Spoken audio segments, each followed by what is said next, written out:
Hello there.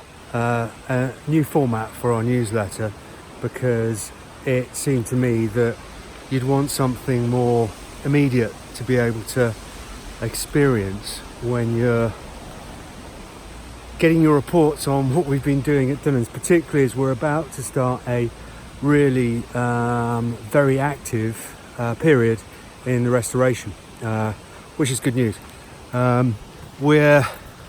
I'm presently walking down the drive, having had 5 days of torrential rain. And if you've been following our Facebook and Instagram posts, you'll know that we've done some recent works on the bridge.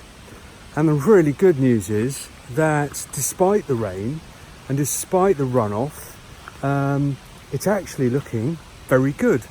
The waterproofing that we put in place is working, and that is a great result. Here, I'll show you. So there's the drive from the entrance. As I pan around, you'll start to see the Type 1, and there you have the bridge with the Type 1 surface, a nice camber that goes across the whole of the structure and gives you a runoff to each of the small drains. There's one at the left hand side there, and there's the other in this first section. As you can see, it's a uniform, actually very smart surface, and it's been holding up well to a lot of traffic, particularly during this rainy part of September. The castle looking particularly dreich today. Bridge from the other angle, and what I'm about to do is walk from there and show you the first arch that the AIP jammers will be repairing next week. Many of you who've been on tours will recognise all of this, of course. These paths were paths put in 2006 using funding from the Scottish Forestry Commission. And there you can hear the river, which is in full throat.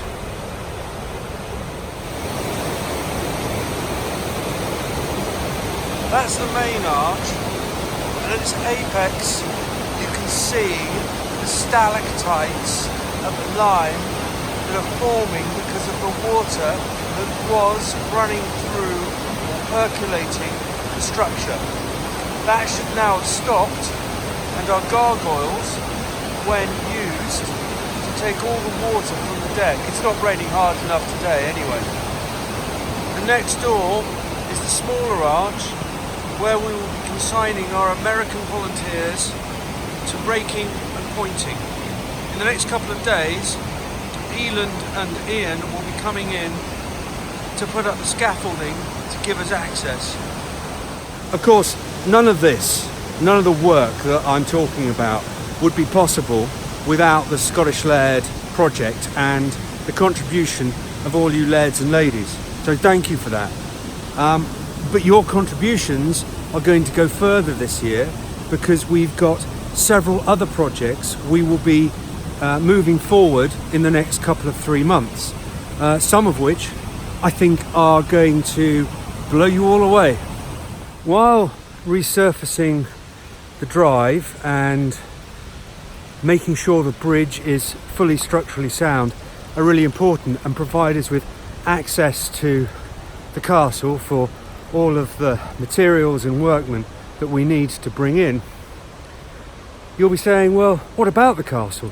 What are we going to be doing this year which is going to help its restoration physically?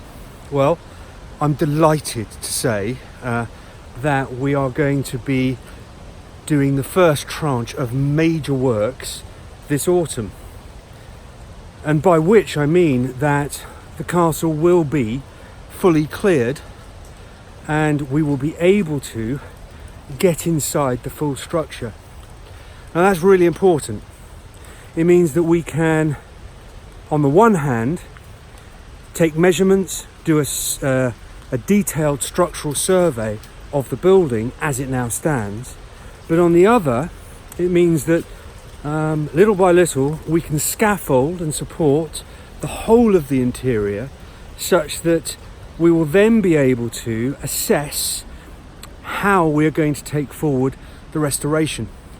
That of course is still a open question, partly because it is such a mammoth process, but also because things in the wider world are starting to affect how we approach the restoration project. For everyone who visits Dunans, this is perhaps one of the classic views. We are walking a path just above the ravine, and we can see the three elements of the castle here. On the left hand side is the house. In the middle, represented by the grimy green turret, is what we term interstitial, the linking building, and then beyond that, without its roof, is the castle.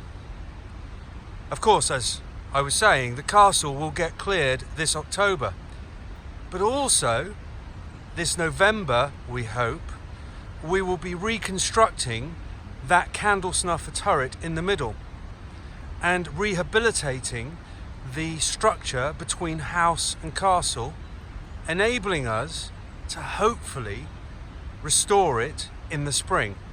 That is, restore the interstitial building.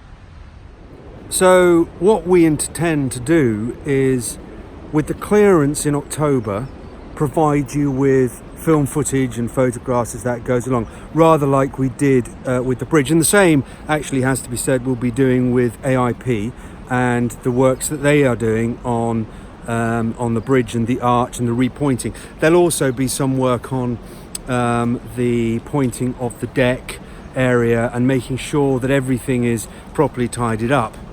Now, there's a lot going on, and we will be posting as much as we can.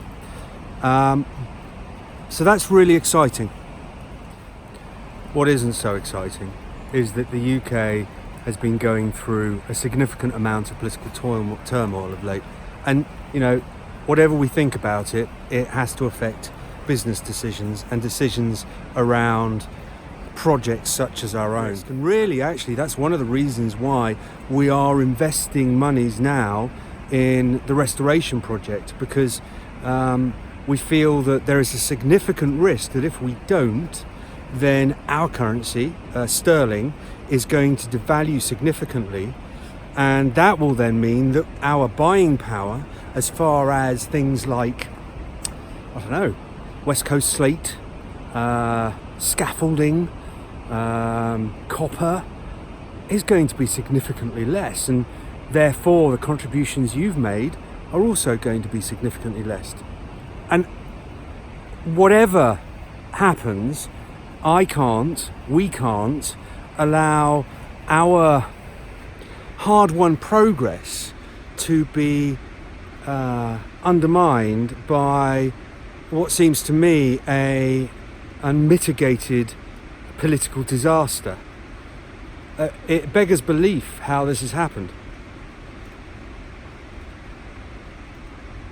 If I were to draw a picture of a wider political scenario that would properly undermine our restoration project, then what's going on at the moment, that would be about it, really. So look, I couldn't leave the video at that most depressing moment when I'd been talking about all the stuff that's going on in the wider world. Brexit is something that we'll just have to grin and bear. We'll have to agree on that anyway. So in the 2 days since the video, we've actually managed to get the scaffolding in place, and I just wanted to introduce you to a friend of mine. He's called Speak. Here he is. Because we are presently, or I am presently, standing halfway up the bridge, and I've got to say, it's going to be a lot of fun this next couple of weeks with the volunteers.